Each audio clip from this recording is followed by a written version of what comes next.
The Sphinx is carved from the living bedrock of the Giza Plateau. It is the largest monolithic statue on Earth. Its body stretches 73 meters in length and rises 20 meters high. Mainstream Egyptology dates it to around 2500 BC, during the reign of Pharaoh Khafre. The logic is simple. Khafre built the second pyramid, and the Sphinx sits beside it, so Khafre must have built the Sphinx too. But there is no inscription, no cartouche, no text in any temple that says, Khafre made this. The attribution is based entirely on assumption. Now look at the enclosure wall. The Sphinx sits in a deep pit, surrounded by limestone walls that rise around it. Those walls and the body of the Sphinx itself are scarred with deep, vertical gullies, not horizontal wind abrasion, not the fine pitting of sandblasting. These are smooth, rounded channels that run straight down from the top of the enclosure wall to the base. Geologists call this precipitation-induced weathering. In plain language, rain runoff, and a lot of it. Dr. Robert Schoch, a geologist from Boston University, made headlines in the early 1990s when he announced a shocking conclusion. The erosion patterns on the Sphinx and its enclosure could only have been caused by prolonged and heavy rainfall. Egypt's climate turned hyper-arid around 5,000 to 6,000 years ago. Before that, the region experienced a period of significant rainfall, known as the African Humid Period, which ended between 7,000 and 10,000 years ago. This means the core body of the Sphinx and the deep enclosure around it must have been carved long before that rain stopped. At least 9,000 years old, and very possibly 12,000 years or more. Twice the age of the pyramids. If Schoch is right, the Sphinx was ancient when the pyramids were built.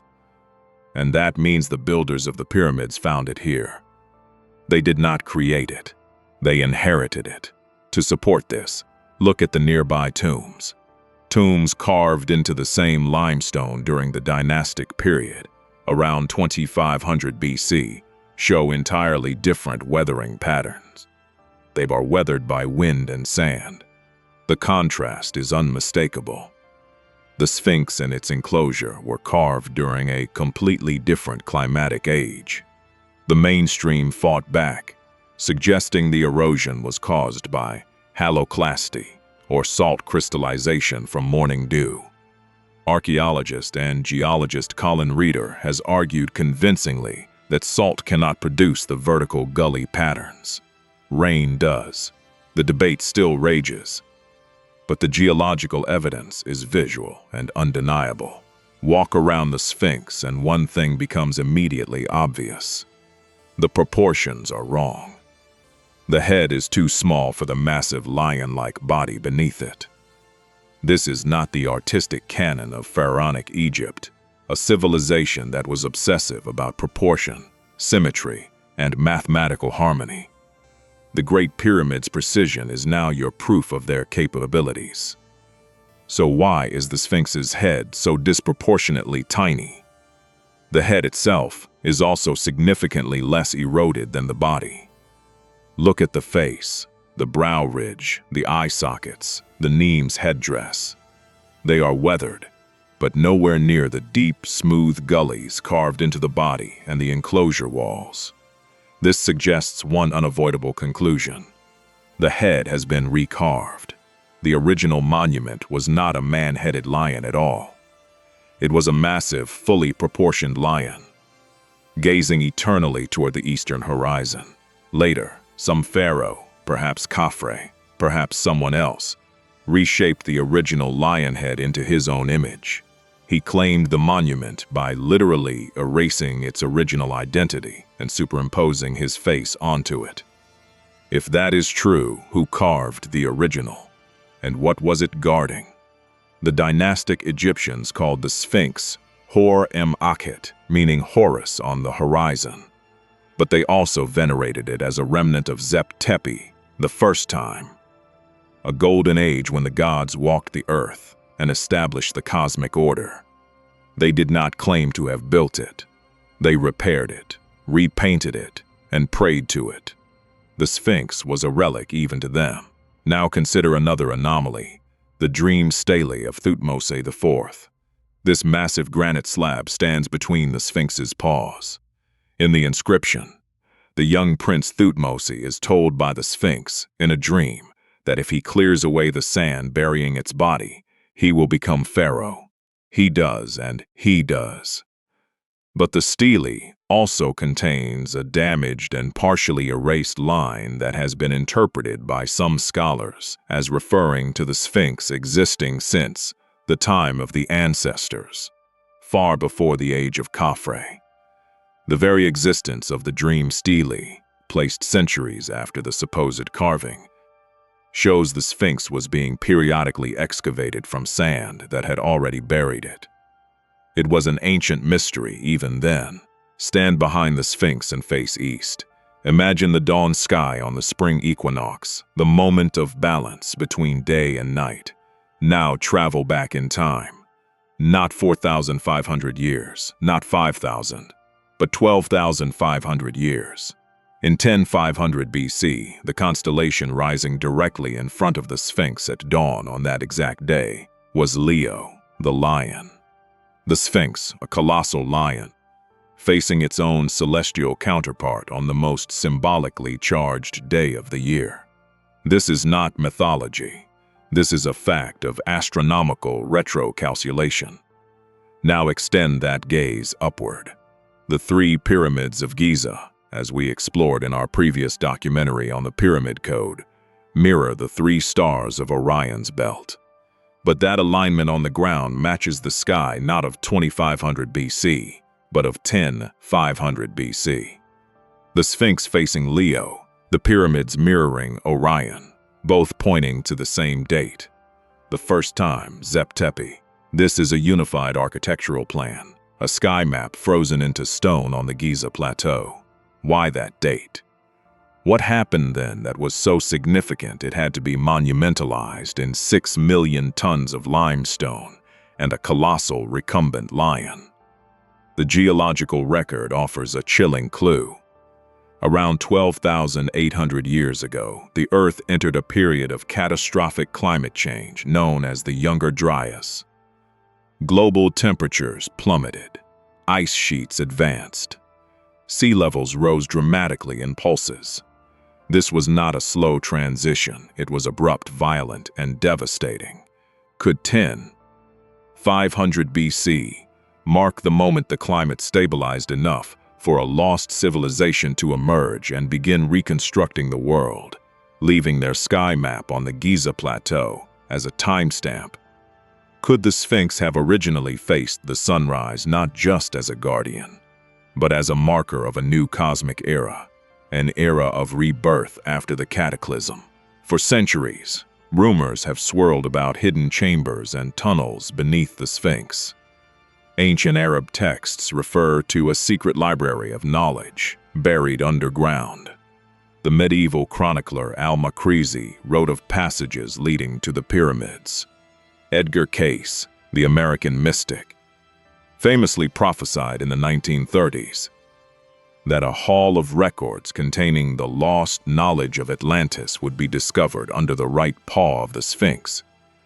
In the 1990s, a team led by Dr. Zahi Hawass conducted seismic and radar surveys around the Sphinx. The results, according to multiple reports, indicated anomalies beneath the paws and along the flanks of the statue. Void spaces, rectangular chambers. In one controversial documentary, Hawass reportedly pushed a camera into a narrow shaft near the Sphinx's head and emerged into a water-filled chamber beneath the bedrock. The existence of subterranean cavities is not speculation. It is documented in the geological survey data. The question is what they contain and whether they will ever be fully explored. More recently, a 2023 study using advanced ground-penetrating radar on the Giza Plateau detected a mysterious L-shaped structure buried 2 meters deep, west of the Sphinx, connected to what appears to be an even larger, deeper chamber. The researchers from Egypt's National Research Institute of Astronomy and Geophysics described it as an unexplored archaeological anomaly.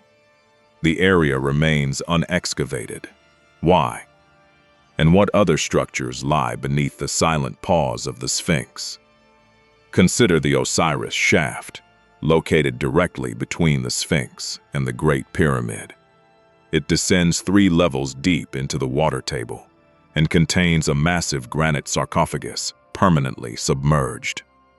In our last documentary, we explored its potential role in the pyramid's energetic machinery. Could the chambers under the Sphinx be part of the same complex? The pump that powered the machine, the battery that stored the energy. If the pyramid was the engine, the Sphinx may have been the control room, or the vault. You have now seen the evidence, layer by layer. A monolithic lion carved tens of thousands of years ago by a culture that understood precession, equinoxes, and the position of the constellation of Leo. Recarved by a later pharaoh who claimed it as his own. Buried and unburied by sand and time. And beneath it, unexplored chambers that may hold the technological legacy of a lost age. But why here? Why Giza? The answer lies in what we uncovered in our previous investigation. The Great Pyramid is not a tomb. It is a machine, a geomechanical power plant, an acoustic resonator, an electromagnetic concentrator. If the pyramid is a machine, it needs a control mechanism. It needs a guardian. The Sphinx sits directly east of the pyramid, aligned with the rising sun. Its original lion form faced the constellation of Leo, marking the Zep Tepi. It is positioned exactly on the axis of the entire Giza complex, and evidence shows that its enclosure was once connected to the Nile by a series of canals and water channels. The pyramid needed water and vibration to operate. The Sphinx watched over that water. In his 2024 collaborative research, presented through the Ancient Architects channel, geological analyst Manu Safzadeh noted that the Sphinx enclosure shows clear signs of being used as a hydraulic basin. Water did not just erode these walls. Water was channeled into this enclosure deliberately. The Sphinx sat inside a pool that may have been part of the larger hydraulic infrastructure that powered the pyramid's internal shafts and lifts. If the Sphinx predates the pyramids by thousands of years, then the later builders who recarved its head found this machine, understood its aquatic function, and built the pyramid around that pre-existing infrastructure. They did not build the machine. They completed it, or they tried to. The pyramid's abrupt abandonment and missing capstone, and the unfinished subterranean chamber, now take on a new meaning. The whole complex was a project inherited and left unfinished before it could be fully activated. The Sphinx is not just a statue, it is a timestamp. A relic of Zep Tepi, scarred by the rains of a lost age, its original face erased by a pharaoh who could not comprehend what he was claiming. It faces the constellation of Leo on the spring equinox of 10,500 BC as a silent marker of that first time. It sits above unexplored chambers that may still hold the secrets of the power plant that stood beside it. And it stands, frozen in limestone, as the eternal guardian of a lost technology we are only beginning to understand. In our next investigation, we will follow the water. We will descend into the Osiris shaft and trace the subterranean channels to see where the power really flowed. The machine of Giza is waking up in our minds. And once you see it, you cannot unsee it. The question is no longer whether the Sphinx is older than civilization. The question is, how much older? And what did it know that we have forgotten? The Sphinx has spoken. Now you decide. You are standing in the shadow of the Sphinx. The sun is setting behind you, and the last rays of light carve deep lines into the face of the Colossus. But look closer at those lines. They are not the scars of wind or sand. They are the fingerprints of water, heavy, pouring, relentless rain. And rain like that has not fallen on this desert in over 7,000 years. So who carved this guardian of Giza, and when? If the textbooks are wrong about the Sphinx, they are wrong about everything. What you are about to discover in the next minutes will force you to rewrite human history. The Sphinx has been keeping a secret for 12,000 years. Today, it speaks.